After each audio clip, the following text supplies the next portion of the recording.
I feel like I spent a lot of time listening to people tell me what I should be doing and trying to do that. Um, but I see now that, for lack of better terms, I was always right. I just like I always had an idea of what I wanted. I'm living that now, but it took me a long time to get here. And I think you got to make your mistakes, so that's all right too. There's also kind of a part of me that wants to be like I wouldn't say anything because I feel like I learned way more from my mistakes than I did from like any of the good stuff. So yeah, just like really just trusting myself because I know what I'm doing. I know what I'm doing. And it's not about like I know everything. I just have a really good instinct to be like, this is a good idea. Or like this group of people, this group of musicians, these people know what's going on, like and moving in that way without as much hesitation. Hey yo, G Dash, boy, take your hat off. Fine. This week on Hats Off with G Dash Jones. Hey, you know what you're watching. Woo! Hold on, let that thing come in. Oh, it's Hats Off with your boy G Dash Jones. And today, what? Oh, hold on. What? I'm gonna let it. Listen, that was Zuki Simon's Gardens. Okay, I say. That was Zuki Simon's Gardens. That is the theme song for the day. So check out that on all streaming platforms. Check out Big Zuka G in the building. Y'all know the vibes. Now, today, you are watching Hats Off with your boy G Dash Jones, where I get the flavor from the tastemakers. I talk change with the change makers. And in case you don't know, with today's guest, we are talking to the one, the only, the phenomenal. Okay, now she goes by the name, in case y'all don't know, right? I want to make sure that y'all are aware. She goes by the name of Sug Daniels, y'all. There it is. You see it. You see it. Oh man, now that's Sug right there. How you? What's going on to the people? I'm well. I am well. Thank you for asking. How about yourself? Another day in paradise. I'm glad that you're here. You gotta roll with the punches, man. You gotta roll with the Zoom. Right now, technology be fist fighting me a little bit, but not too much. I'm gonna get it together. There we go. Look at you. You look good. Listen, coming from you, big compliments. I call you Mrs. Still Your Girl. I had to throw my hat on my mama. My mama made this hat. My mama makes hats. And I said, all right, G Dash, he always got a nice cap on his head. So I was like, I had to represent. I got my little Pan-African flag. To the Sug and the Daniels. Okay, again, you are watching Hats Off with your boy G Dash Jones. We are talking flavor with the tastemakers. Okay, now I'm going to just run it down briefly for the people because they might not know. They might not know about Hoochie Coochie. See that's we go back there. Okay, if you don't know about there's a band called Hoochie Coochie. Get your mind out. Look now, there's a band called Hoochie Coochie. That's where when it popped off, but we not done. Right, has several songs that just fire. Go ahead, look them up. It's being and I'm gonna say it, being a Black queer woman on the stages that cross all the boundaries, right? With a phenomenal voice, right? Also, then got the Black Opry, right? But the Black Opry ain't new for her. She been performing Black Opry sets. We're gonna talk about it. The Roots revival, because you gotta dig in the root. The root. You gotta get down deep in the thing. You got claw in it. and if that wasn't enough, there's a whole. She writes articles, y'all. So she writes songs, she plays music, and then she writes articles about local independent music. I highlight artists. I'm gonna start sending them to you because I highlight music like local music to start the show, like I did with Zuki, and then you write whole articles about them. We about to be a tandem that way, okay? Bro, that's a fact. I am a fan. I got some Zuki G right here. Yes. I was like, I'm gonna give you one of them because I know you about to blow up, and this is gonna be a collector's item. And that thing sits right on my desk. Shouts out to Zuki. She done got a Shout soda out plug to here, you. everything. That's fine. Listen, we gonna talk about it. And then, by the way, I wasn't done. See, I said all that. You was like, wait, that's all she did, huh? No. She also got the album coming, the official album. I know you didn't been listening to it, heard a couple EPs. You thought you heard the album. That wasn't even the album. That was just to satisfy your palate cleansers. Mm. Okay.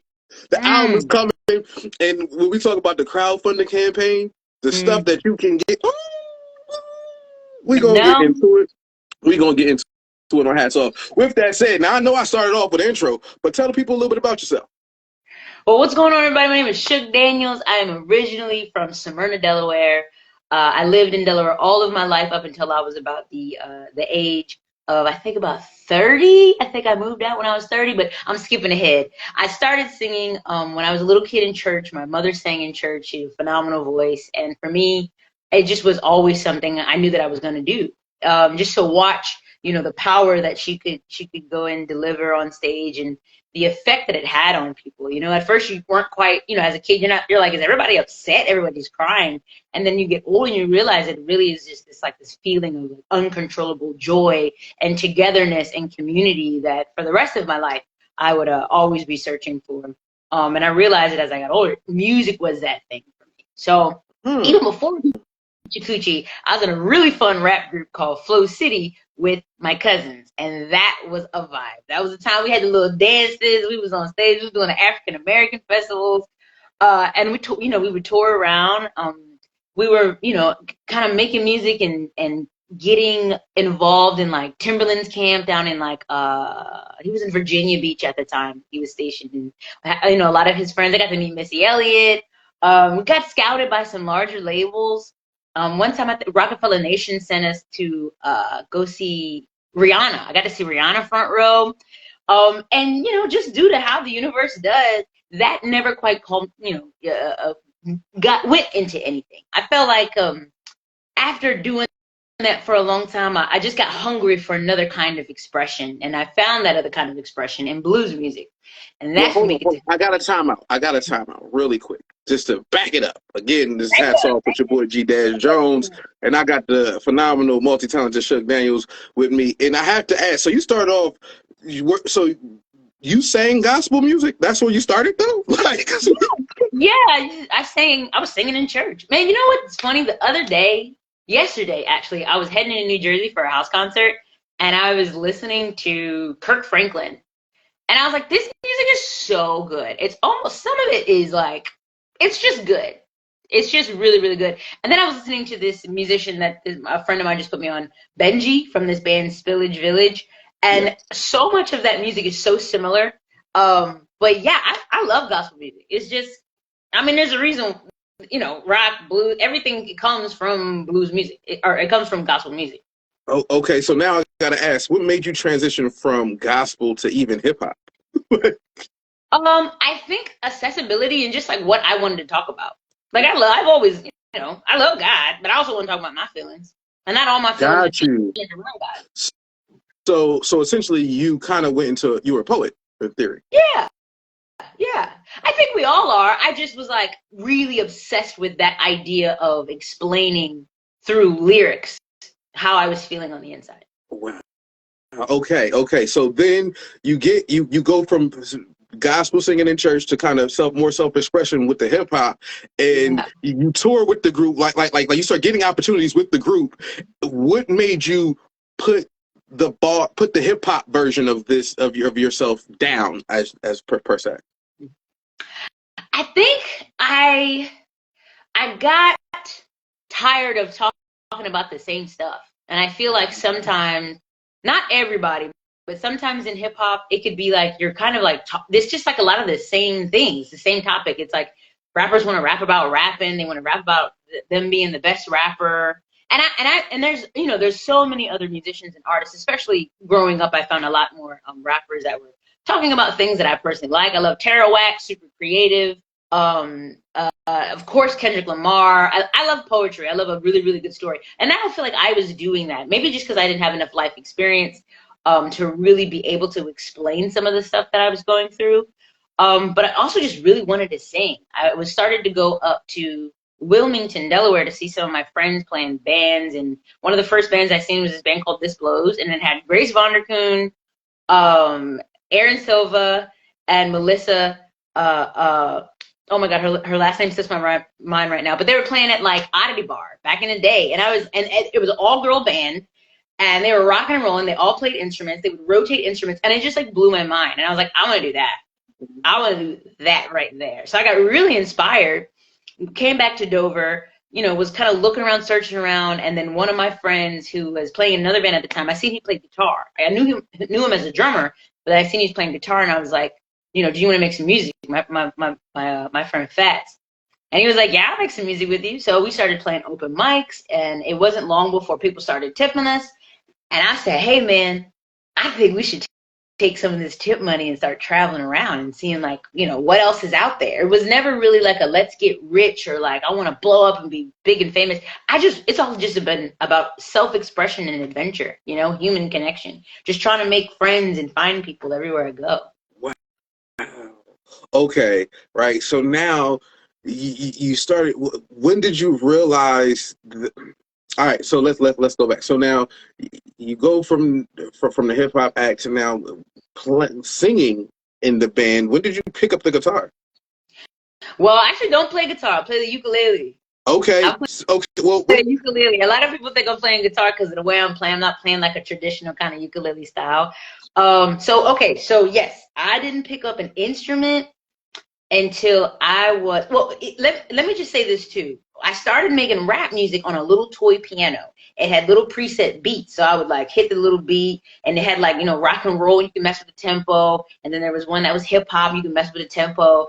And I started writing just lyrics based off of those little preset beats. So I knew I had all this stuff in me, and I didn't have anyone around me to sit and be like, oh, you're interested in this instrument. Let me teach you how to play piano. Let me teach you how to play guitar.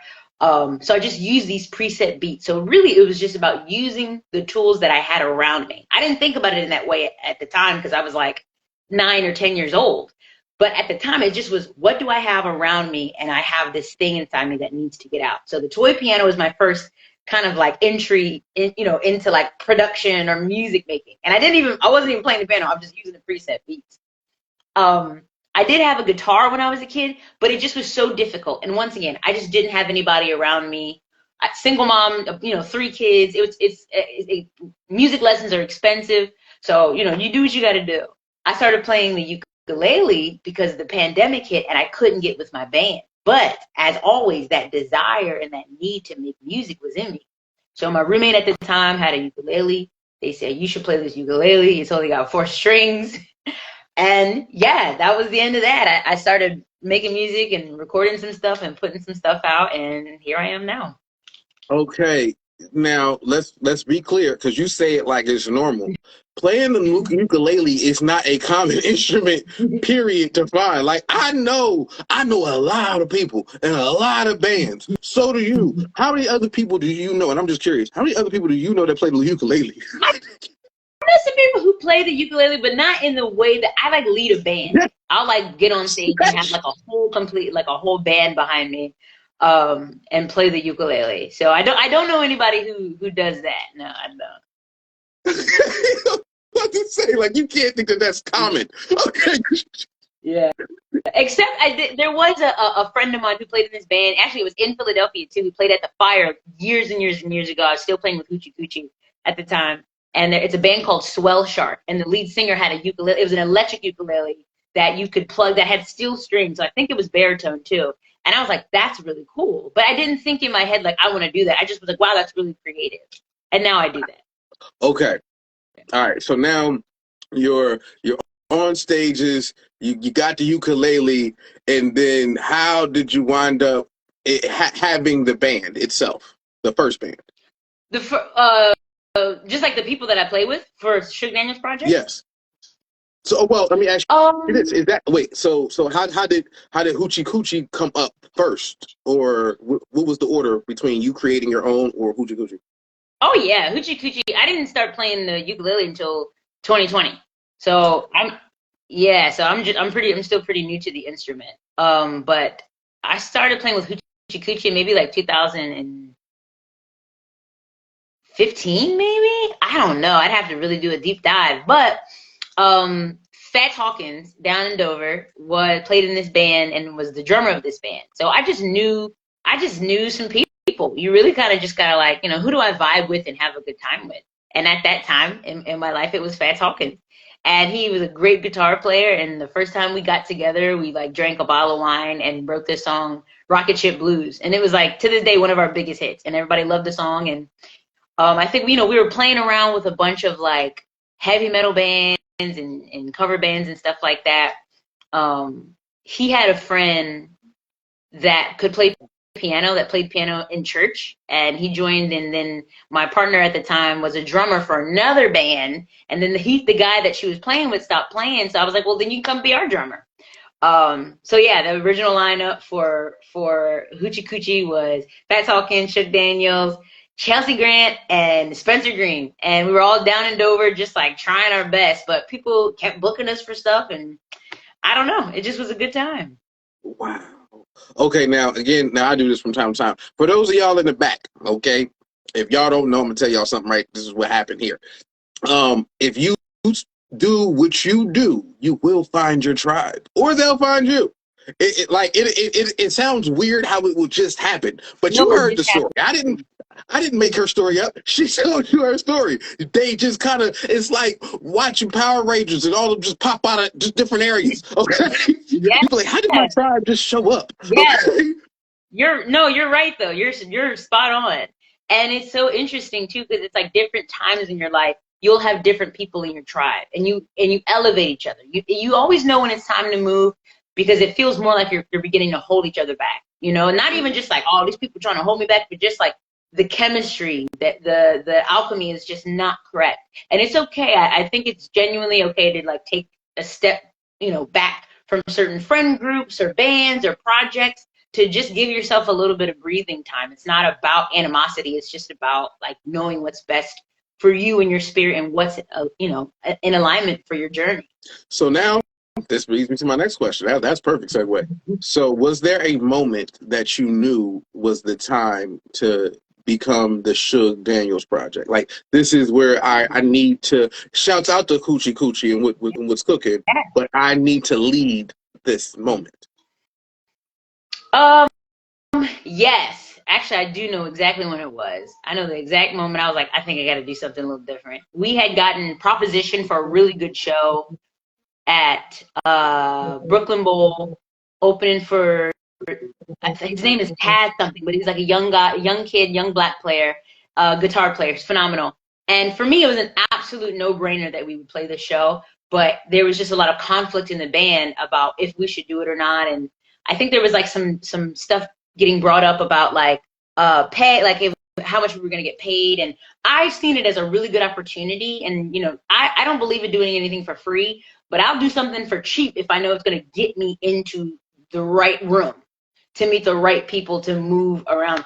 And yeah, I just was like, okay, you know what? I think we're all kind of doing something different. I think we're all looking to do something a little different. And there's no problem with that. There's absolutely no problem with not, with wanting to just have a really fun time, or, wanting to put money first. Ain't nothing wrong with that. But that wasn't what I was doing.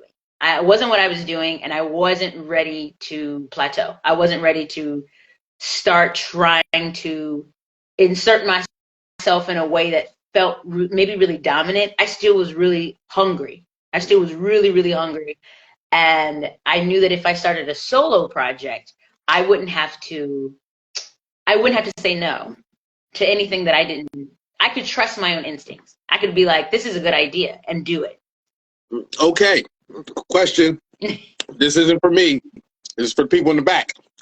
How did you know that? How did you get the confidence to be able to say, I can trust what I'm doing? Like, what made you feel like, oh no, I know now? Because a lot of times in artistry, especially when you're kind of pioneering a thing that there isn't a lot of you around, it's hard to know when to trust yourself to that level.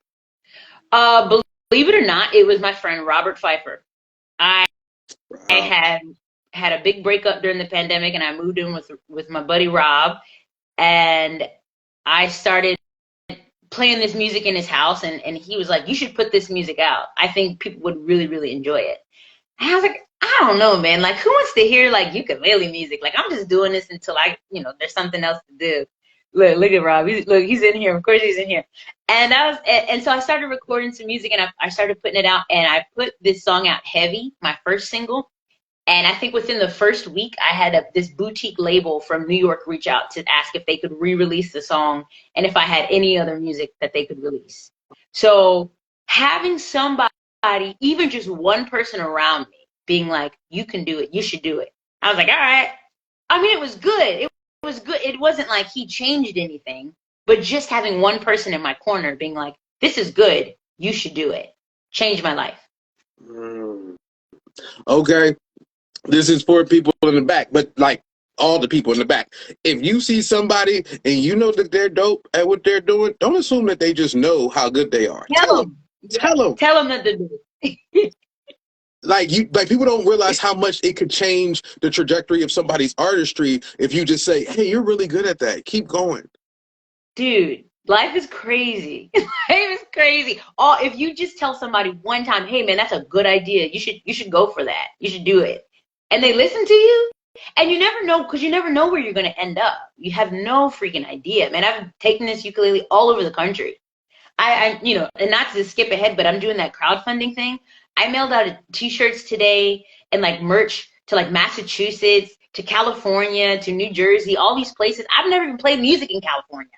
But just by like listening to my friend and just like following my passion, it's just like opened up the whole world for it. Now, and I want people to, again, in the back, you may not know, you don't know who's rooting for you. Sometimes you don't know the same way, because sometimes they don't say that you're awesome. Like, it's the same thing. They might not always say it, but they will support. They do want you to win, and they do believe in you. Okay, so now, all right, cool. You feel like it's time to step out on this limb. You feel like it's time to create the Sug Daniels sound. And what was that first song? What was the song that they grabbed? The first one was Heavy. So I released it. I already, because of my connections with Hoochie Coochie, had some friends over at WXPN, and just like some other like music blogs. So I just started sending them the music, and I didn't think WXPN would like it. I kind of, more than anything, I'm a firm believer in just get your name out there. So I was like, maybe if I just let them know that I'm making music for this solo project, maybe when the music gets better, I put out an album, they'll be interested. But they immediately started playing my songs. And when you start getting, play, when they always post their playlist. So then you can repost it. And then it just gives you clout, but like good clout, right? Because they're not going to play you if you're bad. But now you have like the backing of this radio station. On top of that, Hometown Heroes and Mark Rogers over there playing the music. So that first song, Heavy, I feel like I wrote it because I was kind of having these really conflicting feelings about if a friendship that I had was maybe more than something friendly, if maybe it was romantic. And at the time, I felt like I was writing from like a queer perspective. I was like, oh, because we're of the same sex, or the same gender, or those lines can get blurry. But then I thought about all the times my dude friends had told me they had been friend zoned, and so I was like, actually, this song is for everybody. It really is for anyone, because everybody knows that feeling of being like, I got a freaking crush on my friend, but I don't want to ruin the friendship, but I have all these tender, feelings inside. So yeah, to this day, it's like one of my most requested songs. Absolutely. You are really good at writing from a perspective that's easily relatable. That's something that I applaud from you. Well, because so you write from a perspective that's relatable by people with swag, or if you want to have a little bit, then you want to relate to it. Like it's either it's like they want to be you, or they want to, you know what I'm saying? Like like you live in that era with your pen, which is phenomenal. Thank you. What do you enjoy more, playing or creating? Like performing or creating? I would say creating, unless I get to play with people. If I play solo, performing solo is phenomenal. Also, like I don't have stage fright. I'm always excited to play and perform for people. But there's like a feeling that you get when you're creating. like when you know you're onto something good that feels really magical. Like there's not a lot of things that you can really describe it. I say this a lot. It feels like you're like uncovering something. Like it doesn't really feel like necessarily I'm writing the songs. It feels like I'm like, it's like you have like, you're an archaeologist and you have like your little tool brush and you're like dusting off the thing. And it feels more like that. Like I know when it's not right, but it doesn't feel all the time like, or any of the time, like the song really is mine. It feels like sometimes it's like I'm just like this vessel or like a channel that this music can come through.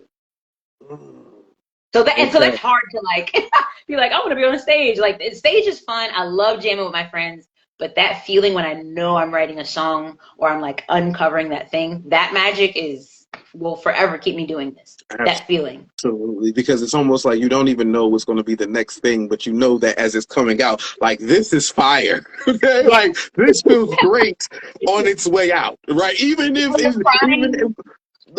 you finish it, like I don't really know what I'm gonna do with this, but on its way out, it's like, wait, what? This is next? Oh, wait, hold on. Okay. Yeah. So, all right. So now you're doing the musician thing. You're in this. How did this? And where was the connection to Gable in this moment? Oh man, I started working with Gable Music Ventures. So they would book me with Hoochie Coochie a lot. So that was my first several years of working with the Gable Music Ventures crew, was just as like a hired musician. And then I moved from Dover to Wilmington. I was a courier in the city. So I'd like have my little khaki shorts on, my little blue shirt, and I was running around to the post office and to the banks, but I was making a lot of friends, right? And it's a lot of like bankers and lawyers and kind of like middle-aged younger people. So I'd be like, I'm in a band, so if you're ever looking for anything to do, and they were looking for something to do. So this was a lot of my fan base, was me inviting these people that I was running into, get them to sign off on mail and documents. So I did that for like the first probably like 2 years that I lived in the city, maybe 3 years. And then I realized that I was like really wanted to get more serious about my music. I really wanted to make music more often. And I was like, how do I become a full-time musician? So I started doing part-time at that job. And then once I got that down to part-time, I was like, I want to do something a bit more creative. So I reached out to Gable and they were like, yeah, we would love to have you come and work part-time with us. And I think when I first started working with Gable, I was doing booking, but the booking was I wasn't super crazy about it. So then they let me do like kind of like more marketing and social media and just connecting with their online fan base and audience. And that was perfect for me. I was like, okay, I'm here for that. And creating online content. Once the pandemic hit, I started putting together like kind of like music how-tos with my friend Natalie, who's still over there at Gable Music Venture. So you can still people out of those. Now that I'm getting ready to roll my album out, I'm actually going back and watching some of the tips and tricks that I was given, because I'm like, this is pretty good advice, actually. Oh, wait, pause, back up. So what kind of how-tos was you giving people? Hey, if you're in the back trying to figure it out, listen to this part.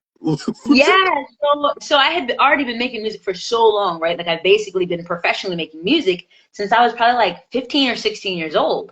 And at this point, I'm like in my mid to late 20s. So I've been like I was a rap group, then I was in a funk soul band.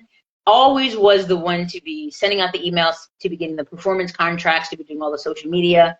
So I just had noticed there was a couple things that just make that whole situation easier. And I love to share knowledge. I love to get knowledge. And I feel like the universe is a revolving door. Whatever you give out, you're going to get it back. So a lot of like, show etiquette, how to book a show. Like, what does that email look like? What kind of stuff is really like, works for social media. Some stuff works for social media on Facebook. Some stuff works for Instagram. Some stuff is for TikTok. They all are, different platforms. Some people don't even have a Facebook. And honestly, it just depends. So just like, stuff like that. Music videos. How to shoestring budget ideas. You're balling on a budget. We got a video for you. I'm telling y'all in the back again. This right here, because the business, if you are a creative, and regardless of if you make music, any kind of art medium, these are important lessons that you may not know, and you may think that when you see people on stages, it has to be this other thing, and it's like, nah, not really. You just gotta. There are things you have to know. If you just don't know it, you better have somebody close to you who does. Yeah. And it's tough. It's tough to get to the point where people want to help you and be honest about it. You know, sometimes it's really easy to take advantage of artists. So I have been. I've signed my fair share of bad contracts. So I've always been like, all right, I got to make sure I don't get got the next time. You know, next time somebody comes to help me, I'm already going to have known how to do their job. So if they're not doing it correctly, I know how to do it. I know how to be like, okay, we're good on that. We're good. I don't need this kind of. What was your biggest lesson when it comes to when it came to or biggest lesson or most obvious moment, biggest teachable moment, I should say, when it comes to, I guess, bad contracts or bad business that you've dealt with? Yeah, so in the rap group that I was in with my cousins, we signed like a management contract with some people. Now, they literally all would call us the kids. They called us the kids all the time because we were young. I think the youngest of us was probably like 18 maybe at the time. And it just was, yeah, we were just a little too young to be signing contracts to begin with. And I just didn't even think to ask anyone else to look at it or to ask about having a lawyer. But we signed away like the rights of our music, anything that we would be putting out for like a 5-year time span. And it was just a ridiculous percentage. And I'm not going to, talk about the name of the company or other people that were involved with it. But as I got older, luckily nothing really ever happened because I didn't realize how bad the contract was until I was kind of like making stuff with Hoochie Coochie. And then I was like looking back like, oh, this is not good. This is not a good deal at all. So yeah, just really being careful. Keep all the rights to your music. Never sign your masters away ever. You want to do some percentage stuff, really find a lawyer. You get online, get on Reddit. There's so many resources out there before you start paying big bucks. There's so many firsthand experiences, but your music career is your music career. And before you get people to come in and to help you, because it is a career that stands to make a lot of money, and people know that. That's why the music industry is mostly people who are not artists, because they realize and they know how valuable it is. Just learn as much as you can. Learn as much as your brain will, and talk to your friends about it. Talk to your other music friends, your musical community. Don't be embarrassed. Talk about the prices. Talk about, do you think I'm underselling myself? What are you charging for stuff? Because we don't know. This is a community. And we have to lean on each other because ain't nobody else gonna help us, y'all. Listen. But they need us. But they need us. But they need you. You have to understand. Know your worth. Know your worth. Know the cachet that you've built up. Right? We don't need venues. We don't really need venues. We can do this in houses. We can do this outside at the park. We can do this. They need us to bring money into their venue. If they are making money, you are making money, honey. Okay? That's a fact. That and that needs to be a rule. That's a rule. For some of you, that should be money, a rule. I'm making money. Yes. And I mean, a lot of people don't realize that. And it kind of costs people often because they don't realize that if there's money coming in, then there's profit being made. And don't get it twisted, especially once you've done the work to build your talent. Right? I'm not talking about this is your first show and you just out here thinking that you might not be the best on stage yet. Okay, but when you can draw the crowd, what are we doing? Come on. What are we doing? Come on. Like that means the people who are coming to the establishment are coming because of you. All I'm saying, I can't tell you the amount of like pay to plays I used to do when I was in that hip hop band, and just like, but promoters are making hand over fist. They're making money on the door, they're making money on the bar, and then you pay them to play. All your friends are paying $20 to come in and see you. Come on now, that don't make no sense. Yes, leverage a network. Oh, listen, don't get me started. And now I get me started, because what they can do is go to Gable Ventures and watch the Mo videos. Okay, because you talk about it in the videos. Okay, so go to Gable Music Ventures, watch the videos. She give you the game. It's there. What made you start writing about local artists and independent artists? How'd you kind of cross into that plane? Yeah, so my first couple articles were actually featured in like Out and About. They were letting me do like really cool like artist highlights. And then that's when I was working part-time at that courier service. So then I started doing like this, but I wasn't getting paid for those immediately. But they were just fun because I love music. I love the music community. You know, a big reason every time I would jump from one project to another, it was because somebody like inspired, like blew my mind, and I was like, oh, I think I want to do that. So I'm in love. I love it. I love to keep up with everybody. I don't really have. I'm just not competitive. I wish I was. I gotta pretend. Sometimes my girlfriend, she's really competitive. So when we're playing games, you know, we go out shoot pool. I gotta pretend like I care, but I don't really care. I want to see everybody win. I want to see everybody get better. It makes me so excited when my friends are dropping new music, and I've been friends with some of these bands for so freaking long. So it just is another way for me to use my talents to highlight the people, and it keeps me attached and connected to the Delaware music community. Because I live in Philly now. I love Philly. I call Philly home. But I'm from Delaware, and I love that music community. And I noticed that there was a big gap, like up in Philadelphia, you know, we got WXPN, and then they have their own music blog. So they have, you know, WXPN, the radio station, but then they have like key sessions. You know, you go and you do a live session, and then they have a whole you know, they have a whole blog where you can get featured, and they do all this stuff. And I realized like Delaware didn't really have one, you know, not for the whole state. I feel like Out and About does a lot of like Wilmington. And then Delaware Today doesn't really highlight a lot of like local artists. Sometimes they do, but not too many. So I was like, we should, you know, Gable Music Ventures has been at this for over 10 years now. You know, people know who they are. They got an email list. I reached out to Gable and asked them if they'd be interested in letting me write a blog. And they were like, yeah. So it's been my pleasure. I love to do it. I do it. I sit down at this laptop at least 2 to 3 times a week and just like see what's going on. Wow. But listen, and I applaud you for it. I'm glad that you do it. I think, you know, between you working with Gable and I've had Gail on the show before too. That was a dope interview. By the way, if you've missed it, go back and check it out because she talks about the all female festival that they do. It should be actually, she's probably planning it now. It's probably coming up soon. I think it's once a year. I think it's May 30th. I think it's May 30th this year in Wilmington.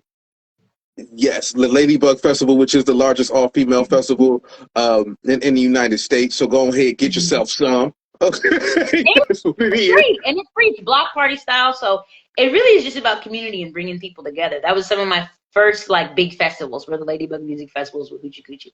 Yes, that actually makes sense. Okay, so now, then you're writing. Now we gotta let's pivot a little bit. You get into this, so you're performing, you're writing, you're creating, you're doing all these things, and there's this whole Black Opry world for you, right? And I specifically didn't mention this thing because here's the fun fact. Here's the fun question that I'm gonna start with before I even get to that. You walked into an industry that, and it's funny, we've had this whole conversation as if you're the common. You're not. You don't look like them. You don't sound like them, but you do. Like you, there's an energy of the essence of the music that's always relatable because it's human. But what was it like getting in these rooms where no one else is like you? I mean, it's just, that's kind of been my whole life. Like, not to sound like funny, but like I've always just been a little bit different, and I think that it took me, definitely, it was like a little uncomfortable, I think, as a teenager, just because everything is uncomfortable as a teenager. Like, being a teenager freaking sucks. Like, God bless y'all. But everything is questionable. Everything is up in the air. But then as you get older, some of your favorite things about yourself is just because you're different. And I feel like walking, coming into these spaces, I just couldn't offer anything but myself. There was maybe a couple times I'll throw on a cowboy hat, but it's mostly just because it's trying to like just match the vibe. But I don't believe in making yourself or trying to fit into anything, because as soon as you fit in, that thing that you were doing is going to get popular and everyone's going to start doing that. So just you have to offer what you have. You have a uniqueness to you, and that is the thing that has gotten you to where you are. So keep doing that thing. You don't need to change for anybody. Was your fight ever different because you're a Black woman in these spaces? I mean, I really wouldn't know any better. I've only ever been a Black woman in these spaces. I will say that I feel like I was pretty closeted for a long time. And that was a little difficult, I feel like, in hip hop because it was such a male dominated industry. Especially when I was doing it, it was like there's only room for one female rapper. There couldn't be two female rappers. And, a lot of, there really was no space for me to be queer, it felt like, and feel safe in my queerness.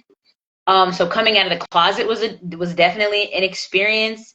But I feel like people look at Black women and are like, oh, this is gonna be good.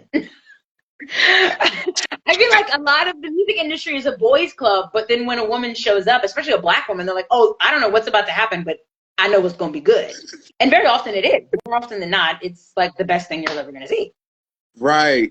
That actually, that line of thought makes sense to me because that's even where, if you even look at hip hop, when you got like the Doechis now and like the Glorilla, like it's changed. Hey, the Zookies, right? It's kind of transformed in some ways of acceptance, and now in that world of country or folk music, I guess I wouldn't think that there would be as many, or I didn't know how open it would be to Black women or queer women or in that space. So Yeah. I'm glad that you were able to find it welcoming, or you were able to find a welcoming tribe. Is that more so?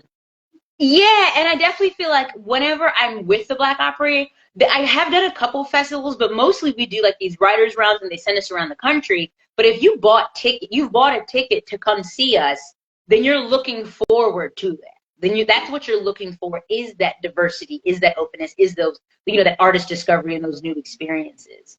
So I genuinely feel welcomed in the music industry. I think that there's not a lot of African American and Black American women because I just feel like naturally we're caretakers. So a lot of times we put a lot of other people's needs before ours, and we won't chase our artistry. We won't chase our passions because so and so needs this, or this person needs help, or these kids need to be raised. And my mother was a phenomenal singer, but she had 3 kids and that's what she wanted to do.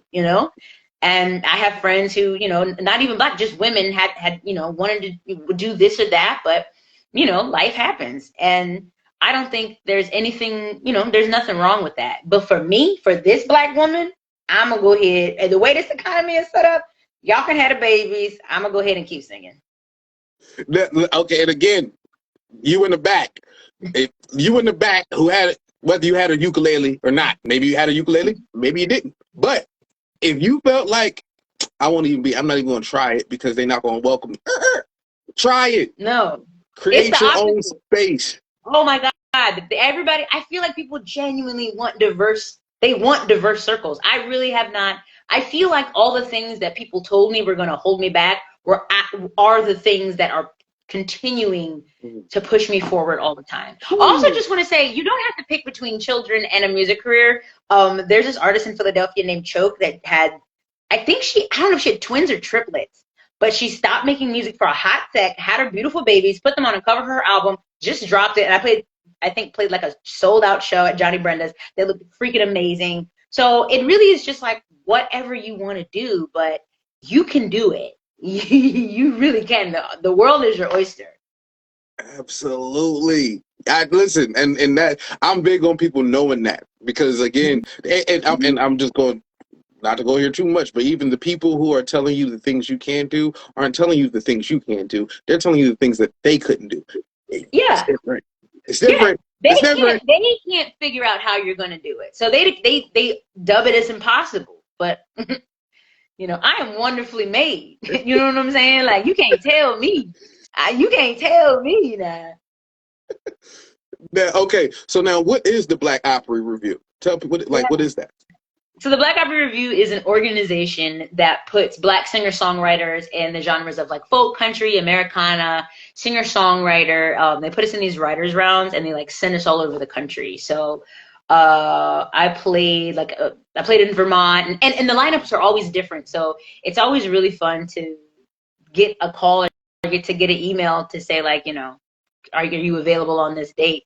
Because I never know who I'm going to be playing with. But it also connects me to other Black musicians all over the country. So it's been such an amazing part and like an insane and incredible part of my life, being a part of the Black Opry.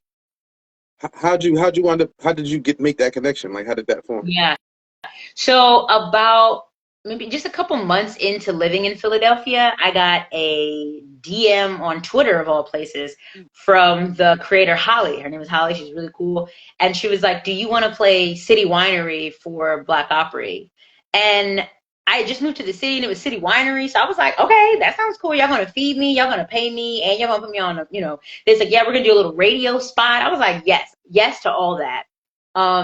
So I really didn't look into it too much, but I did ask Holly later how she found us, and she said the first like year she just would literally type in the hashtag like Black country musician or like Black artist, Black music artist playing guitar, playing. So she found me through some kind of hashtag. I don't even know what the hashtag I was using at the time. But yeah, she found me through a hashtag, and it was phenomenal. I didn't even realize, but we did like an NPR spot. Like there's an NPR video of me online now, and we played this big City Winery show. The end of the night, they had like an Airbnb. They always get us a complimentary Airbnb wherever they send us. And we went back I had my roommates with me at the time, Carla and Urissa. We had all Scorpios living in the city, having a good, we're all from Delaware. And we all went back, and we call this the Philly special, but it was this really special night. Autumn Nichols was playing like these covers. We came back. The Airbnb was next to another Airbnb, and it was like a bunch of like young, what are the people who work on airplanes? Like stewardess or Stewardess. Whatever they're called. There was a bunch of young ones, and they were all young, and they were like, "We heard you guys in here playing guitar. Are you guys musicians?" And we were like, "Yeah." And they were like, "We got some tequila, like just a night you can't like for the movies." So all these young people come to the room. We're drinking tequila. We're taking shots. We do our entire set all over again, and then Autumn Nichols just plays like smash hit after smash hit after smash hit. We're all singing along. We're all having a great time, and it just like made my freaking life, honestly. I was just like, oh, I'm going to be in this fraternity, sorority for the rest of my life. Okay. Again, in the back. Okay. Somebody is at Google right now looking for you. Okay. And you don't even know it. You don't know it. And they're Googling whatever you do. And at some point, they're going to find it. And when they find it, they're going to reach out to you. And then you're going to be in a random hotel room with some flight attendants having a blast. Okay. Having a time of your life. Right. Having a time of your life. Yes. Like, how did I get here? Because you did what you do. That's it. Just do what you do. And guess what? Okay. If you keep going hard and you keep exploring it, the doors that open. This is phenomenal. Okay, is there a favorite show that you've done or a favorite moment, performance-wise, that you've had? Man, I've had so many amazing and super special moments. I really don't know, but I definitely know going down to I played in Texas. I played at Woody Nelson's ranch. He's got a big ranch down in Texas. And I got to play with the Black Opry there, and that was phenomenal. There was just like so many amazing musicians, and the crew that we had was amazing. And yeah, so that was really, really fun. And then like that's a big deal in Texas, is like if you get invited to play at not Woody Nelson. Willie. I'm tripping. But that one was really special. I just played a show at Arden with my friend Keaton Thandi on drums and Lexi Mathis on bass. That was freaking phenomenal because I've been playing this new ukulele that's got steel strings. So I'm starting to like solo more. And I don't know, man. They're all, everything is just so beautiful. I played it one time in Brooklyn with my buddies Eric Kramer and Donnie Coco, and we played like all night. I think we had like a really long set, but because I just had like a great crew with me, it felt like the time went by like that. And we played for like tips, but I think we walked out there with like hundreds and hundreds of dollars in tips. It was just like so much fun. That is dope. That is, oh man. And listen, I think those experiences performing just kind of make it more and more enriching every time, right? Yeah, I love it. I love to see the look on people's faces. I love talking to people. I want people to feel like it's just me and them. So I'll just be, just chatting with people and having a good time with them. Makes it personal, makes it feel Yeah, intimate. yeah. So now, and then now you're walking up with the Roots revival. Yeah. So can you tell me about the Roots revival and what that thing is?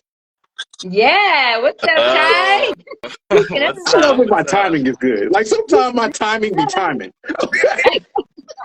This podcast has been awesome so far. I've been really enjoying this show's story. It's oh really awesome.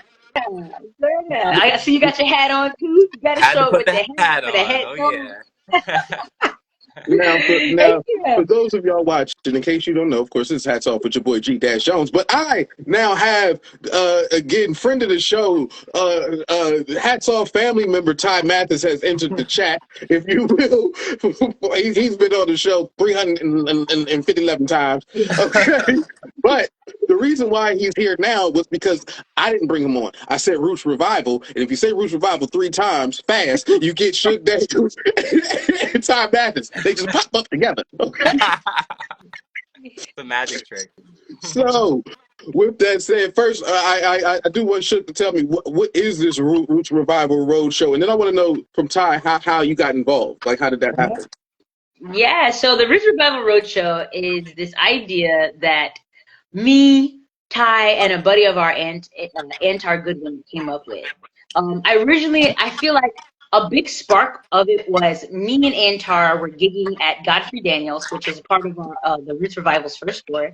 And we were coming back. He was dropping me off at my house, and he was talking about how he really wanted to put together like a troupe of like Black musicians, kind of like the Black Opry has this beautiful collective of like changing players coming in and out, and it really offers the audience a chance to get like this music discovery while keeping the musicians on their toes. We get to play our music in a way that we don't normally get to play it. And yeah, I think his idea originally was like a really big band, but sometimes you gotta work at things in a way that works, like you're like, all right, I see here, but how do we get here? And you're like, all right, we're gonna play here, we're gonna do this, we're gonna do this, we're gonna do this, and then we'll get to that. So yeah, the Roots revival was, I think it was like during Kwanzaa. It was like during the week of Kwanzaa. And I think all of us were just like, dude, we should like put together a tour and like go sing our songs for people in this way where we get to express ourselves, we get to play our own music, but then play some tunes together. And yeah, the Black Opera taught me anything is that people actually, I don't know, and I don't know why I had this idea in my head that nobody wants to hear it from us. Everybody wants to hear from us. Everybody wants to hear from us. It actually was a super easy tour to book. We told people what we were doing, and they were like, "Yeah, how many dates do you want?" Basically. So yeah, I'm really excited about it. And the way that so Antar and me have been playing for a little bit, and then me, Ty, and Antar played a show at Johnny Brenda's together. And I remember sitting in the green room with the two of them, and they were sitting down and they were like doing guitar stuff, and I was like, okay, that's gonna be a really beautiful friendship. And now Antar and Ty they play pretty often together. Oh yeah, he's the bass player in my group now, Yeah. and I'm super grateful that you had us on for that show because meeting him really changed my life. He is such a wealth of knowledge, and he's an incredible human being. Like I was on the phone with him last night, and we were talking about all the R3 stuff, the Roots Revival Road Show, and I was talking to him. I was like, man, this is so beautiful how everything's manifesting right now. Like we just had the concept of it back in December. And now here we are in the middle of February, and like our tour is in a few weeks, So it's super excited. I'm super excited to just be a part of it, really, with such awesome people. Okay, again, I gotta say this for the people in the back. Do it. I need you to recognize the turnaround time on this. Kwanzaa Yeah. is the end of December. All right, don't Kwanzaa. She ain't say Kwanzaa 2023. Okay, Kwanzaa is the end of December, right? A lot of times what people assume is like she even said, "Hey, you know what? Maybe they don't want to hear us in these spaces." It's not that they don't want to hear it. You gotta offer it.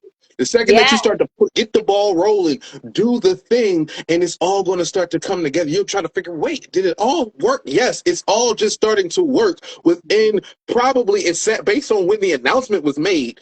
Things start to line up within a month of the turnaround based on when the decision was made. Yeah.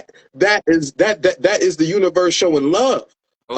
Now, Ty, I ask you, how did you wind up connecting with Sug in the first place? Like, where did that connection come from? Oh, wow. How did we connect? Oh, so me and Sug met. So it actually kind of ties in with what you guys were talking about earlier, with how Sug has her blog and her articles that she does for Gable. So I think it was like spring of 2023, Sug reached out to me and she was like, "Hey, Ty, could I do an article on you?" And I was like, "Yeah, I would love to." And just from our email exchange, I was like, wow, I can tell she's a really awesome person. So then fast forward to the Homie Awards, August of 2023. That's where I met the love of my life, Carla. And I also met Sug for the first time. And, we met. And then a little while later, she was like, "Hey, Ty, would you want to be on guitar with me for one of my shows?" And played some guitar at a few of her shows, maybe like a handful of them. And she writes really good lyrics and her music's really peaceful, and it takes you to a beautiful place, and yes, I really resonate with it. It's good stuff. She's a great artist. Thanks. So then That's the same about you, baby. Thank you. Well, listen, I'm gonna tell, this is where it gets beautiful for me. I'm getting all choked up. Just listen now. Because this is like, now I get to go to this part. There's a thing that happened yearly, and well, now we've done 2 of them, and it's called Ty Fest. Okay. Oh yeah. Yes, because before Sug invited you onto the Roots Revival, and that made sense. You invited Sug to Ty Fest. What made you even decide to do that? Like, how did we get there? Oh wow. Inviting Sug to Ty Fest? Yeah. Yeah, well, she played at both Ty Fests that we had at Theater N.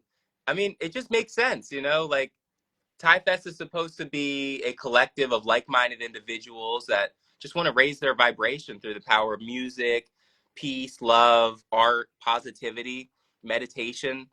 And, I sent a message. Sug was the first person I reached out to because I was like, this would be amazing. She has an amazing following as well. And I knew that the people that follow Sug are also going to be people that would really enjoy the vibe at Ty Fest.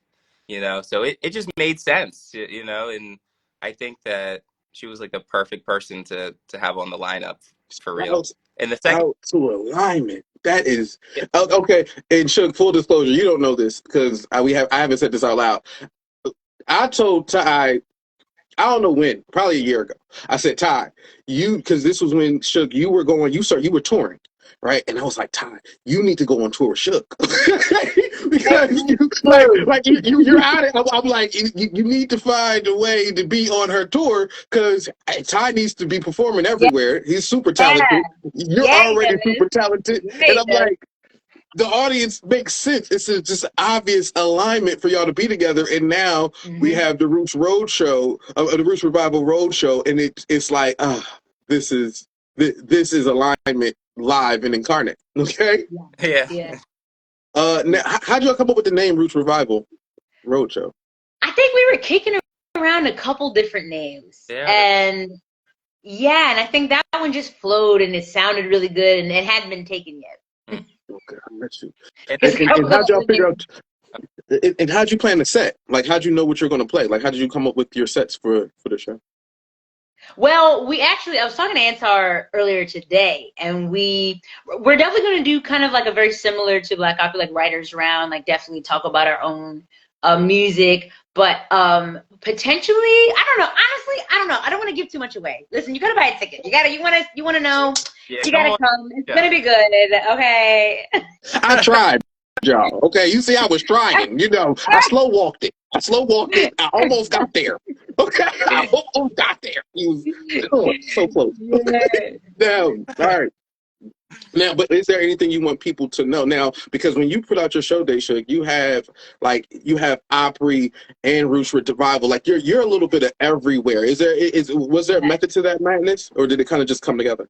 Yeah. So actually, being a part of like music collectives helps, I feel like, for me to not oversaturate my area, but also to get me into venues that potentially wouldn't necessarily book me by myself, right? So if you're playing in this music collective, then you have the power of that actual organization plus all the individual players in it. So I feel like that's a really big selling point for a lot of venues. So yeah, I'll go in between Roots Revival, Sug Daniels stuff, and Black Opry stuff.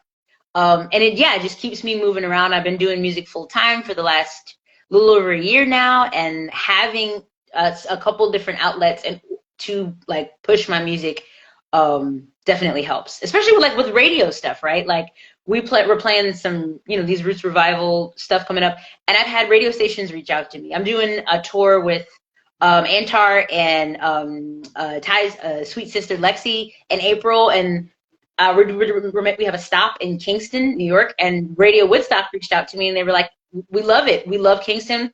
Can you send us some music?" And then I'm gonna do like a radio thing earlier that day. Now it's just so everything is like moving all the time, but I feel like the more energy that I put into it, the more stuff comes back. So if I feel like I'm doing too much Sug Daniels stuff and I'm like oversaturating my area, I can lean into these other organizations and these other like musical kind of like troops, collectives, and continue to be performing and making connections and meeting people. Oh, so there is a method to the madness, absolutely. Yes, and again, gotta tell the people in the back, even in business, you can have, even in music, in business, you can have different revenue streams while living in the same space. See, that's the kind of misconception that people have. You gotta just do it this way. No, have your hands in a couple different pots. That way you can move in a couple different rooms, in a couple different circles. Right?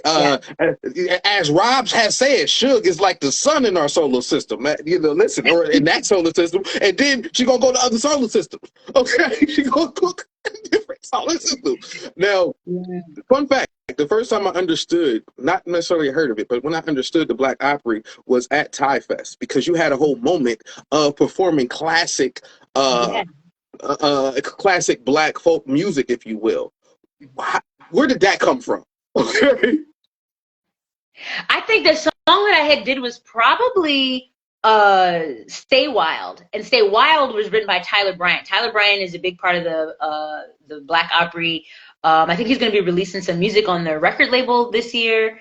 And I specifically love that song because he's from Texas, but the first line is about NASCAR, and I'm from Southern Delaware, so NASCAR is a big deal. I don't care about NASCAR, but I know about NASCAR. So the first line is, he's, hope you never lose those NASCAR dreams. Hope you keep chasing after number 3. I was like, oh, what you know about that? So it was just like one other thing to connect me to this group of people that just felt like a secret. It felt like a Southern Delaware secret that immediately he knew he was in on the joke. He was in on the secret. So I love sharing that story and sharing that song, especially when I'm playing venues and shows in Delaware. That one is great. But we gotta keep our. Also, I feel like I would love to actually cover more of my Black music friends' songs, right? Because I feel like that was such a cool thing that they used to do back in the day. Is they would play each other's songs, right? The song is already good. I'm out here playing a song. It's in my set. My set's going good. Then I'm getting a chance to shout out my friend. Oh, if you like this song, this is their name. You can find them online. Like some of the best artists, they got on by playing someone else's song. So, what's the old boy named Elvis Presley? Well, you ain't nothing but a hound dog. He didn't write that. No. That's Big Mama Thornton. Come on now. Come on now. Come on. So why don't we do that? Why don't we cover our people's songs? Amen. Well, I'm going to throw this out there in case y'all want to swap songs during the Roots Revival Roadshow. Yeah. That might be an interesting concept. That actually... I'm just the vessel.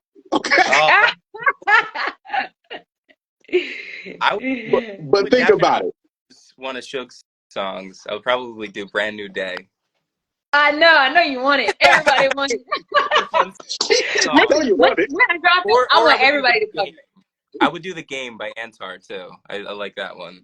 Oh yeah, Look, yeah. stop. Listen, Ty. She already said to keep the set to yourself. Now we already y'all cooking Oh, now. well, you know, Y'all know the y'all funny thing. now y'all got a pot in the pan. All right, Oh listen. man. y'all better if you're watching, delete everything you just heard. Now, okay. Don't air It it. may happen, it may not. Gotta get a ticket to find out. Even if you do, quite frankly, you've never heard Ty Mathis perform those songs. So either way, if I heard if I ever get to hear Sug Daniels plays Change the Weather, I might cry. So I feel You, yeah, I got that electric. Now I'm freaking. Hey. I'm trying to get groovy, baby. listen, I am now officially a part of the set design. I am the EP. Thank you for that, man. Thank you. My pleasure. My pleasure. Thank you for joining. Also, okay. Now I don't want to miss this part, right? Because we chopping it up, but I don't want to miss the album coming. There's an album coming.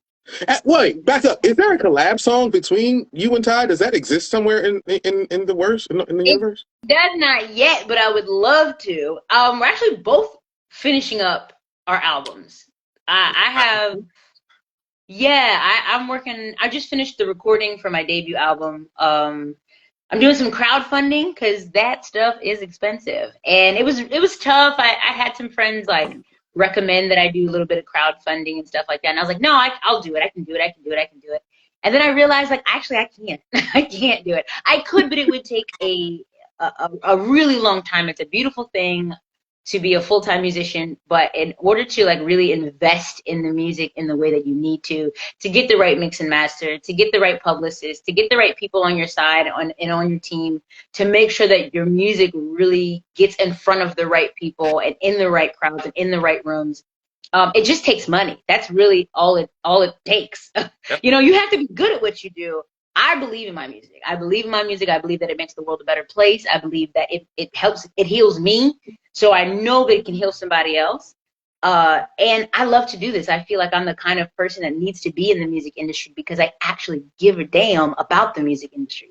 Like, you know, even with the Roots Revival Roadshow, it's not just me. I also would love to book other Black musicians and send them out. You know, like it's not, yeah, it's not about me. But in order for me to continue moving in this industry, to have an album out and to be able to have that team around to push it, it's just going to ensure that I'm going to get work for the next several years. So yeah, the crowdfunding was tough to admit that I needed help, but it's only been up for the last couple days and I've had like an overwhelming response and I just feel very loved and supported and held, and yeah, very excited about that. I want everybody to know if you want to be great, you need help. Nobody. Yes. We don't want to admit it. There's an ego shot that I need help. Help. Have to ask for help because, in my opinion, you know, if you don't admit to yourself and to the world that you do need help, like then the universe won't be able to help you. You know, they won't be able to put people in your life. But that moment that you just let your ego go and you're like, okay, I obviously can't do this myself. I need funding. Mm-hmm. I need money. You do that, and the universe just blesses you. You know, with the ideas. You know, like, hey, maybe if I do this, I'll get money. Or, you know, what Sug did is genius, which is beautiful. I think I should start doing some crowdfunding. Yeah. And then it's this beautiful way for you to let your community show up for you. So it's kind of like creating this bond between me and like people I haven't spoken to in years that have just been following my musical journey are like, you know, sending, you know, donating money and writing these beautiful messages like, oh, I remember when I seen you when you were still living in Smyrna, and, you know, and just like all this beautiful stuff. And you can't, when you allow people to show up for you, that it's a different kind of love that's happening. It's one thing to show up for other people, but when you allow people to show up for you, it's to accept love, to let people love you. You don't even realize sometimes that you're not good at it. Beautiful. I didn't realize it. You know? Some of y'all not good at receiving love. You gotta receive love. Receive it. Open arm it. Open arm it. Listen, I'm joking, but serious though. Like that's a thing. And the things that come with it. Oh, the things that come with it. The things that come with what you're doing. Now, the crowdfunding comes with. Let's talk about it. They can chat with you, chop it up, get a one little 30-minute chop up. You know what I'm saying? Hey, Oh how you been? Let's cook. Right? They can get a personal note. Boom, boom, yeah. boom. Right? They Yeah. can get a whole little mixtape. You heard me? They gonna get their own little with Yeah. it. Little So I feel like, for the yeah, I sure. wanted to come up with like creative ways. I was like, okay, you can donate, right? There's an option to go to my website, sugdaniels.com. And, if you scroll over to the right, there's a little button that says crowdfunding for debut album. And, it's got my spiel, it's got my story, it's got all the beautiful reasons why you should help your girl out. Then there's like just a plain donation where any amount. But then I also wanted to come up with some really cool custom made, handmade things that I could give to people, like stuff that I only make it one time. So I had like, you send me $10, cool. You can put it on your refrigerator and, you send this much and I'll take a little Polaroid and do a little peace sign and write you a thank you letter. And, I have these t-shirts that I sewed some patches on, and my partner Drea, was dabbling in making wine for a little bit. And her first batch, her words, not mine, was not very good. So we get all this wine that we don't want to drink. So I was like, oh, maybe I could do like a natural tie-dye. So that I have these like Sug Daniels patches with this natural tie-dye red wine. It comes out, it looks really like this really pretty soft pink. And they're washed, so they're soft. And then you tell that story when you're on stage or something. People want that. They want that item because it's special. I can't order something like that online. I have to make each one handmade. Then like some CDs, some demo stuff. And, I have the ability to record at my house. So like, let's say, you're like, I want that CD with a special made. In the beginning, I could be like, hey, G-Dash, baby, thank you so much for supporting my album, man. It's going to be a good time. I hope you enjoy these songs. God bless you. I'll see you soon. I can do that. I have the ability to do that because right now I'm independent. I have the resources to do it. And it takes, just a little bit of time to really put something special together for the people that are supporting me. And it makes me happy to do it. I'm a full-time artist, so please give me something to do. Right. That is awesome. Would you want to stay independent? Is that like the plan? I feel like being independent, you can do it for longer and longer. I feel like I go back and forth sometimes between independent labels, but there's just so much that I know now that I know how to do that a label, if they weren't coming with like a really beautiful advance to really kind of help me into, to pay for all the things that this crowdfunding is going to pay for, then there's not really too much of a reason you could do it yourself. But there's a reason why I wrote in publicist, and like mix and master. I was like, I don't want to do it. I want to send it off. I want to pay somebody good money to do a professional job because I want it to be a professional product. Absolutely. That makes a lot of sense. What about you, Ty? Would you want to be with a label, or would you prefer independent? So my mindset on this is pretty much like I keep learning lots of different things. Like my mentality is that if I'm going to pay someone to do something for me, I at least want to know what I'm paying for them to do. So I try to learn as much as I can. Yeah. Where we have such an abundance of information on YouTube and the internet. So,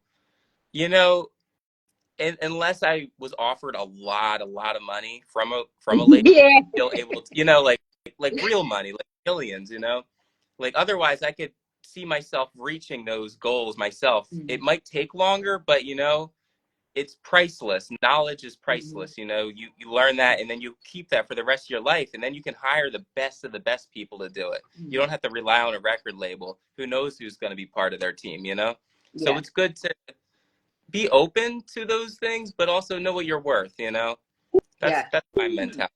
But if somebody came in with millions, then that's a different story, But and the thing is too, it's like that record labels, they're not really giving you money. An advance is a loan. You have to pay that money back. So they're really lending you all this money for you to make a product for them to sell, but they're going to capitalize on that product until they make their money back, and then you make money. So that's also a thing that I think people don't really realize. They're just like, oh, you should sign to this, label. But, I have friends that are signed to labels and they're living down the street from me doing the same stuff I'm doing. They're out here crowdfunding because they don't have money to pay back the label. So they got to do another album, and they're signed to a 3-album deal. And now, now what the heck they going to do?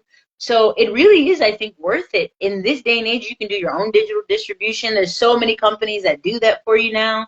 To really, like Ty says, just do the research and figure out like what is my capacity? Like how much can I learn and do myself before I sign away the rights to my music and to my likeness? Yeah, very true. You don't want to just sign something just to get that, like, maybe there's money that they're willing to give you, like, because like Sug said, like, you do have to pay it all back. Yeah.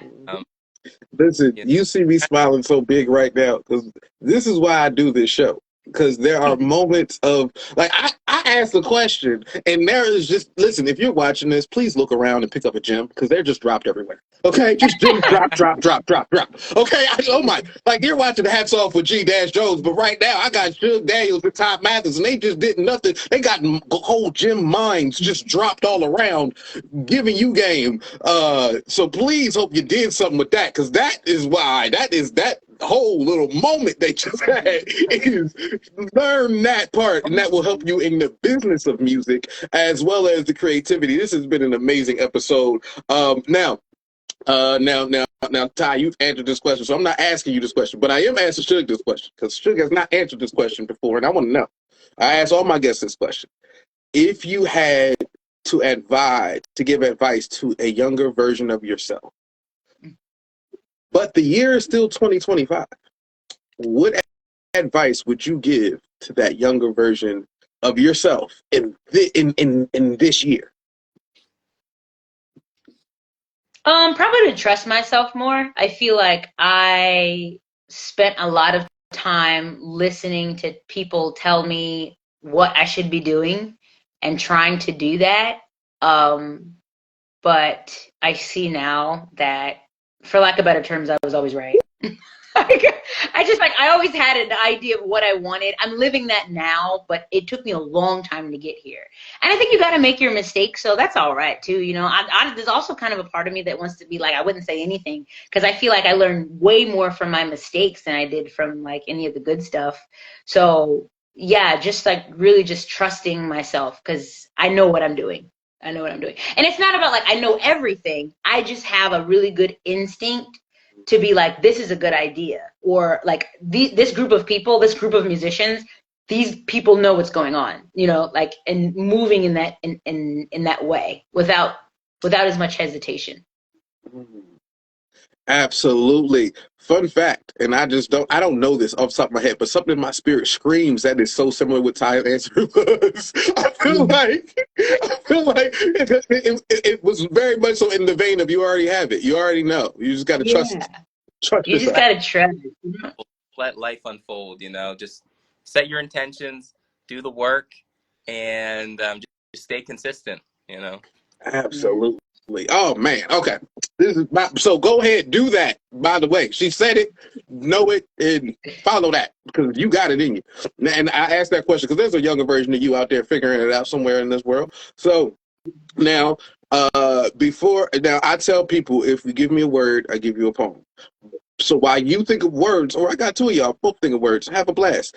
What I like to do is what I call a quick hat tip. Blip, blip. I said a quick hat tip. Blip, blip. Where I like to give shouts outs and gratitude to some people who did some phenomenal things and some phenomenal things that has happened. So first and foremost, I'd like to give a quick hat tip. Blip, blip. I said a quick hat tip. Blip, blip. To the Brass Delaware Symphony Orchestra. They were performing at the Christina Cultural Arts Center. So shouts out to them for putting on a phenomenal performance, having the world out there with all the strings and just making it feel good. Again, shouts out to the Delaware Symphony for putting on a phenomenal show at the Christina Cultural Arts Center. Again, quick hat tip. Blip, blip. A quick hat tip. Blip, blip. The Gretchen Emery Band. Oh, what they was doing, I need y'all to know the way that they shut down an opulent, making the whole world just feel good and smiling on the inside. On the inside, you couldn't even see the side that was smiling whenever Gretchen Emery getting the thing. Gretchen, listen, they rock out. If y'all ain't ever seen Gretchen Emery, please go see them. Phenomenal band as well. Also, quick hat tip. Blip, blip. Spoken Heard, yes, with Lex the Gentleman. They were on the tag that with Tierra Nicole. Yes, doing a whole spoken word, open mic, all on the tag that. My man Lex the Gentleman always does a phenomenal job hosting that situation. I pulled up in there and heard some phenomenal poetry. Also, a quick hat tip, blip blip. My man Ramrock Speaks. Yes, he does poetry battles every Wednesday, and he was up in there just opening up the mic and having the virtual open mics. I love for people to understand you can come right on IG and get your virtual open mic, get your vibe on. So shouts out to Ramrock Speaks and poetry battles for that. Also, quick hat tip, blip blip. 2, poetry is activism. What? I said poetry is activism. Yes, yes, yes. That's at the Delaware Art Museum. That had, with everybody from, that was tonight, with Tracy Curry was running that situation. Lundy was up in there doing the spoken word. Shouts out to her. LaShawn Janelle was up in there doing spoken word. Shouts out to her. The whole vibe. Nasha Nicole was hosting it. It was a whole energy. I wasn't there because I was here, but if you was there, then you know what it was. Okay, you know what it was. So I had to give a quick hat tip to them. Blip, blip to everybody who was involved in making that dopeness happen. Also, it's Black History Month, so I'm gonna give a quick hat tip to. Okay, again, blip, blip, quick hat tip to Miss Odetta. Yes, Odetta. If y'all know Odetta, Odetta is a folk and blues singer who was a key figure in the American folk revival of the 1950s and the 1960s. She was known as the voice of the civil rights movement. So shouts out, quick hat tip, blip, blip, to Odetta. You know what I'm saying? Odetta, that sounds like my cousin. She ain't even my cousin, but I like saying it that way. Shouts out to Odetta. Odetta and them. You know Odetta, she was around my mama and everybody. Listen, they used to hang out all the time. Listen, so hat tip to them. Also, a hat tip to both of you for joining this show. Blip, blip, being phenomenal here, being phenomenal out in the world, doing phenomenal things. Anybody that y'all would like to give a hat tip to, want to give some shouts out to? Oh, Mr. Robert Pfeiffer. That's my first hat tip. Shout out to, I know he's always on the live. Every time I'm on the live, Rob is on the live. But he always just pours so much love into me. And I think that it was a big, big changing point, my friendship with this man, that has just like opened up the floodgates and really allowed me to, just be the beautiful me that I am. So thank you to Robert Pfeiffer. Yeah. Oh, that's Rob. Rob is an awesome human being. He is. Absolutely. Shouts out to him. He is. I'm going to give a hat tip to my baby, Carla, because she has inspired me so much, and she is just a beautiful soul. You know, she inspires me so much every day, and I think that she really, without trying, she really pushes me to be the best version of myself. Just by being her, just having her in my life, I want to be the best version of myself, you know? Yeah. So, now, shouts out to Carla as well. Another phenomenal human being. See, the world don't know this, but I know this, and we're not going into it. But there is the connection between Carla, Sug, Rob, Ty. Like you told the story, but they didn't hear there's no way to hear the connection of the story. So maybe have to watch like previous episodes and this episode, and then it may be like, oh, it all kind of close. Yeah, I've known Carla since she was about 18 years old. I know. I've heard these stories I've heard these stories from different perspectives from all four of you. So that's how I know. But again, for somebody else to hear this, they would have to hear y'all on the show. So give that. Maybe I'm gonna have Rob on the show one day. Who knows? Oh my God, please have Rob on the show. You guys will have so much to talk about. But I feel like it's just kind of like one of those things where like, yeah, the universe brings people together, brings like-minded people and like people who have a lot of love to give and a lot of like passion in their lives. It brings us all together, you know? Absolutely. I love it. I love it. I love it. All right, now y'all got a word for me. Ancestors. Ancestors. Okay. I've been thinking a lot about my ancestors lately. And I like it. Clairvoyance. Okay. Oh, okay. One of my. I'm thinking. Hold on. Who's that? I'm not sure who's at the door, but they probably just delivered some more clairvoyance to me. Typically, it comes from my ancestral being. See, a lot of times they fly around allowing me to understand why I am the noun that I am. And I know how this may sound to you and a lot of them like I'm going crazy again. Let me break it down for them. See, there's more than just a knock at the door that I can't ignore. A lot of times it's a message that is sent to me for me to explore. It allows me to see through things. And it's not that they come with transparency, but apparently a lot of those people who are around me will show themselves to me, or at least my ancestors will allow me to see them for who they really are and allow me to be who I'm supposed to be. I have to listen. A lot of times for me to move with precision, I have to stop questioning what I'm risking, because I have to understand that they are delivering me to where I'm supposed to be. See, I may be on the other side of that door knocking so I can answer me. Sometimes my own clairvoyance will allow me to see myself as who I'm supposed to be and allow me to add up to the amount that, well, let's just say no one else is allowed to equal me. This is where peace is meant to be. See, a lot of times I can fight myself, but if I fight myself, I'm not listening to what the ancestors have delivered me. Again, if there's a knock at the door, then that clairvoyance will allow me to answer it and receive everything that was already meant to be. I didn't do that. Y'all did that. Y'all gave me the words. I didn't do that. The ancestors did that. The ancestors did that. That was the ancestors did that, bro. That was good. That was really good. Bless me, man. Nice. That was spiritual. That was nice. Yeah. Thank you both for joining the show. This has been a phenomenal episode. I'm ecstatic with this, so I just appreciate you both for joining. Anything y'all want to say before we get up out of here? I definitely just want to say thanks to everybody for joining us. We got me, Ty, together and separately have a lot of beautiful things coming up. Both of us are musicians and artists that love spreading love, peace, and just keep up with us, because we want to give it to you. It's not about us. It's just, it's about giving you that opportunity to open up about how you really feel about what's going on in your life. Yes. Yeah. Anything you want to say before we get out of here, Ty? I just like to send everyone a lot of love and just let everyone know that we have the R3 Roots Revival shows coming up. I think they're going to be so much fun. I know they're going to be a lot of fun.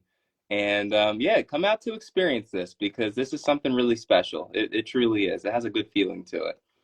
And, there's not a whole lot of things like this that exist in the world. So I think that it's a beautiful opportunity to experience it, and I'm just really grateful to be a part of it, and also just grateful that G-Dash has this platform to express himself like this. Like, this is a beautiful thing, man. I love your podcast. This is really awesome. Really cool. Listen, it's about the people. It's about the people. Y'all are the people. That's a fact. Listen, and I've done a live show with Ty. At some point, Sug, me and you gonna have to connect. We got to share that stage with this poetry and that folk as well.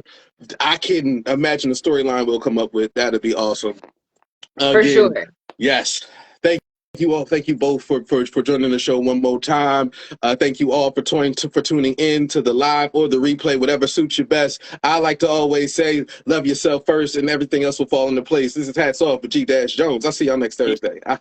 Hey. Love. Take it easy, but take it. Yeah, so we bad. Last week, what y'all was on the summer, God's talking. Mommy, take me out the